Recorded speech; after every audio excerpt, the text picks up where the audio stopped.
Hey, wake up! It's time for your monthly copy and paste video that you guys will watch anyway. For the uninitiated, each weapon in this top 10 list will be ranked in their own category, going from the most passive to the most aggressive. Kickstarting the list, we have the sniper rifles, the incontestable king of long range that are especially strong in S&D. Sometimes just the sound of the bullet zipping past you is enough to instill fear, and other times you just never ever hear the shot. And in this category, we have the end-all be-all of sniper rifles, the LW3 Tundra. This gun single-handedly makes every other weapon in its class pointless, as it simply has everything: good hitboxes, fast ADS time, very low flinch, and a good fire rate. But if you're trying to get into FaZe Clan, then there is the MK2. Before anyone says, actually, it's not a sniper rifle, it's a marksman rifle. Let me ask you this. When you kill someone with this gun, do you say, I sniped them, or I marksman them? Yeah.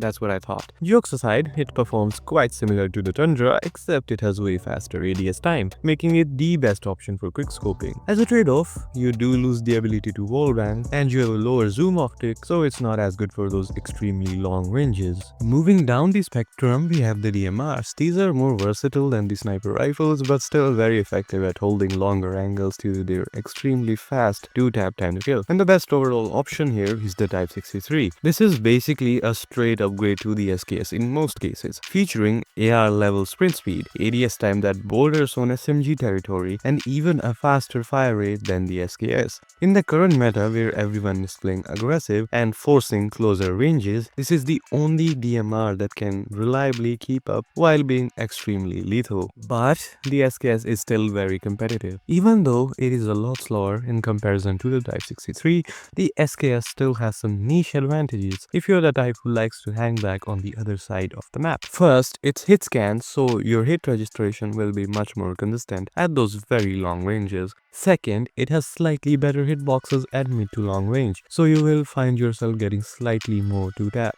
Now we're starting to get into the full autos, starting with the anchor weapons, which are perfect for passive players holding down angles. In this category, we have the PKM. I like to call this the LMGest LMG, as it is the perfect definition of what an LMG should be. Top tier time to kill, good recoil, good BSA, and a big all 200 round belt. But obviously being an LMG means that it's very slow, so it takes several business days to get around the map if you don't have a melee out, and it takes even longer to aim. Next, we have a bit of a newcomer here, the RLMG. The introduction of wildcards, mainly overkill, has indirectly buffed this gun and pushed it into this list. You can think of this as the PKM Extreme Edition, featuring a much more consistent 3-tap time to kill and better range at the cost of even slower mobility and handling. But won't it be too slow? Some of you may ask. Well, there's a simple solution. You can just not choose it. No, I'm not kidding. The RLMG is the best overkill LMG, since you can always pair it with a more versatile primary and keep the RAL in the back pocket for when you need to challenge long range.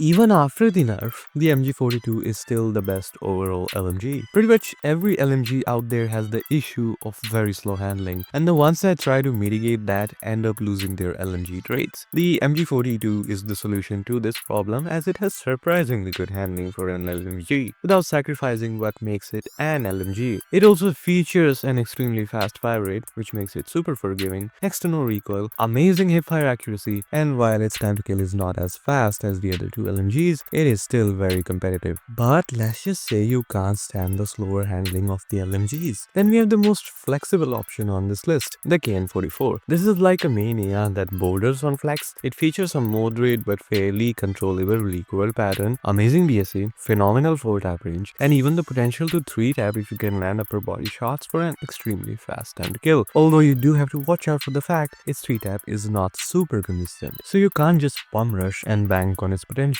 But if that's what you want to do, then we have the flex weapons for that. The most versatile weapon type, able to take both close range and longer ranges. The most aggressive of these is the BP50. You can think of this as an SMG in the body of an AR, as it features amazing mobility and handling, a super forgiving fire rate, non-existent recoil, and a large 60 round magazine, which makes it the perfect AR if you have the need for speed. The main drawback of this gun is that it has the slowest time to kill out of all the flex weapons in this list, so it's still not not gonna outgun SMGs up close. Since the Type 19 got a pretty substantial mobility nerf this season, it's been pushed out of the list and solidifies the XM4 as the new jack-of-all-trades weapon. It features a very competitive and consistent time to kill with SMG-like handling and a very easy recoil pattern that is straight vertical. So once you find the exact speed to pull down, you can be dangerously accurate at range. It does have slightly shorter range than some of the weapons on this list, but given that most of your gunfights happen in close to mid-range, this isn't much of an issue. If you want something that's a bit harder hitting, then we have the HVK-30. I'm sure a lot of you guys are familiar with this by now since it's been a part of the meta for a long time. It features a great 4-tap range with excellent BSA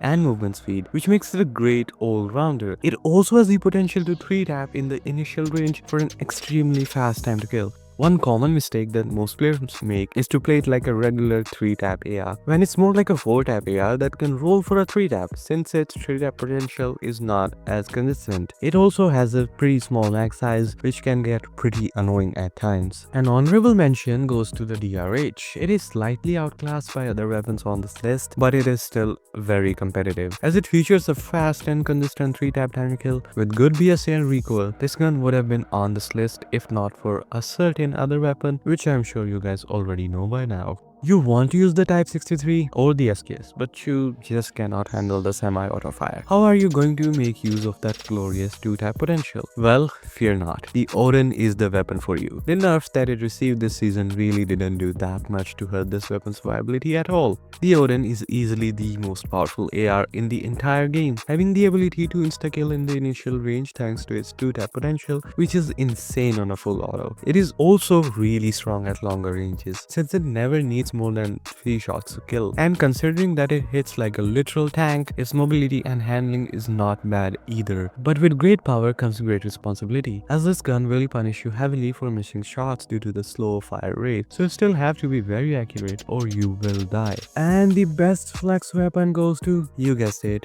the USS-9. Yes, it did get nerfed, but it's still the best overall gun in CoDM. This gun is frankly absurd, having a very fast 3-tap time kill up to nearly 30 meters with super consistent hitboxes, a 4-tap range that covers basically the entire map, 0 recoil, better BSA than even some ARs, and the mobility and handling of an SMG. This is an SMG that is somehow a better 3-tap AR than actual 3-tap ARs, and then some. I'd expect to see the weapon getting some additional nerfs as they add the Ram 7 next season, effectively replacing one tyrant with another. The last category on this list is the aggressive weapons, perfect for those who like to break into objectives and spawn trap their enemies. Starting with the SMGs, we have the Fennec, another long-standing classic. It has a blistering fast fire rate combined with great mobility and hipfire accuracy, making it an amazing option for running and gunning. It even has the potential to kill extremely fast if you get lucky, but unlike other similar SMGs which rely on this potential,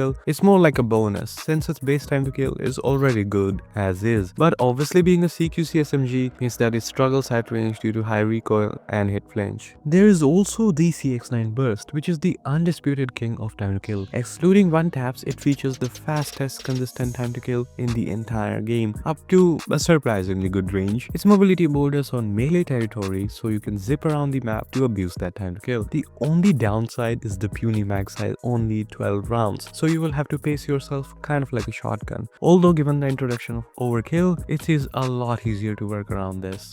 Speaking of which, we have the shotguns, which are the strongest close-range weapons in the game. There are 2 of them on this list, starting with the easier option, the KRM-262. If you play Garena, you've probably died to this gun a couple hundred times by now. It features great hipfire accuracy, mobility, and 1-tap consistency, making this gun the peak point-and-click adventure. But the KRM does have the issue of limited range, which is why the R9O is here. This shotgun has the unique feature of being able to fire twice in rapid succession. So even though your 1-tap potential is not as strong as the KRM, it more than makes up for this by having essentially twice the effective range, making it the more versatile option. It's also more forgiving than the KRM since its rechamber time is shorter. We also have a few dishonorable mentions which can technically be on the list itself, although you will have to burn away your dignity, which is oddly fitting because we are starting off with the Man of Earth Thermite. I like to call this the FU, no more streak for you, gun. You do its afterburn damage, which means that even if the enemy kills you, you can still kill them beyond the grave as long as you land 2 shots, unless they have Dauntless and Flak Jacket, in which case you can go ahead and cry.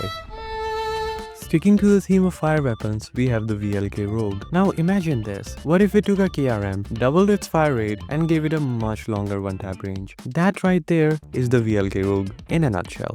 And unlike the Thermite Man 4, it is not affected by Dauntless or Flak Jacket. The main trade-off here is the lower pellet count, which means that you have to be more precise with the weapon to one tap, and you probably don't want to hip fire as much. If the KRM has an incendiary equivalent, does the R9 have one too? Well, yes. It's called the Jack 12, featuring the same crazy range, except it's fully automatic. So you can just hold on the fire button and turn the hardpoint into a family barbecue. The only con is that it runs out of ammo pretty fast, so you can't be too overzealous with it.